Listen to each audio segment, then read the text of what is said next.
Surat crime બ્રાન્ચે chain સ્નેચિંગના બનાવોમાં સંડોવાયેલા આરોપી દેવ વાલજીભાઈ વાઘેલાની ચંદ્રશેખર આઝાદ બ્રિજ નજીકથી ધરપકડ કરી છે। આરોપી પાસેથી ચોરી કરેલી 2 સોનાની ચેન અને ગુનામાં ઉપયોગમાં લેવાયેલી મોટરસાઇકલ સહિત કુલ રૂપિયા 5.75 લાખનો મુદ્દામાલ જપ્ત કરવામાં આવ્યો છે। મળતી માહિતી મુજબ આરોપીએ ધોરણ 11 સુધી અભ્યાસ કર્યા બાદ ગુનાખોરીનો માર્ગ અપનાવ્યો હતો। મિત્રો સાથે મોજ શોખ કરવી, સારા કપડાં પહેરવા અને વૈભવી જીવન જીવવાની ઈચ્છા પૂરી કરવા માટે તેણે ચેન સ્નેચિંગ શરૂ કર્યું હતું। પોલીસના જણાવ્યા મુજબ આરોપી 3 વખત ચેન સ્નેચિંગના પ્રયાસમાં નિષ્ફળ ગયો હતો।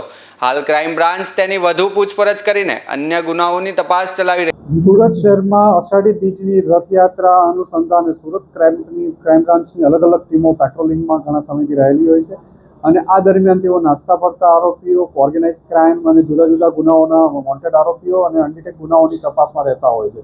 આ દરમિયાન ગઈકાલે ક્રાઇમ બ્રાન્ચના પોલીસ ઇન્સ્પેક્ટર જે.જી. પટેલ અને પીઆઈ જે.એન. ગોસ્વામીની ટીમને એક ઇન્ફોર્મેશન મળી હતી કે જે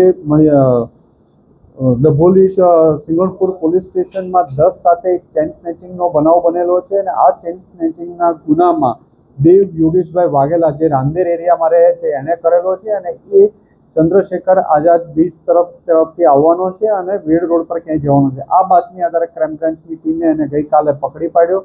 દેવને પકડ્યા બાદ એની પાસેથી એક એફઝેડ યામાહા મોટરસાઇકલ કબજે કરવામાં આવ્યું છે અને એ આ ગુનાના કામે એની પાસેથી અલગ અલગ પૂછપરછ કરતા એને 7 જેટલા ચેઇન સ્નેચિંગના ગુનાઓ કબૂલ કર્યા છે, જેમાં 10 સાથે સિંગણપુર ડભોલીમાં, એ ઉપરાંત પાલમાં 30-5 સવારમાં મોર્નિંગ વોક કરતા લોકોને ટાર્ગેટ કરી અને ચેઇન સ્નેચિંગ કરે છે।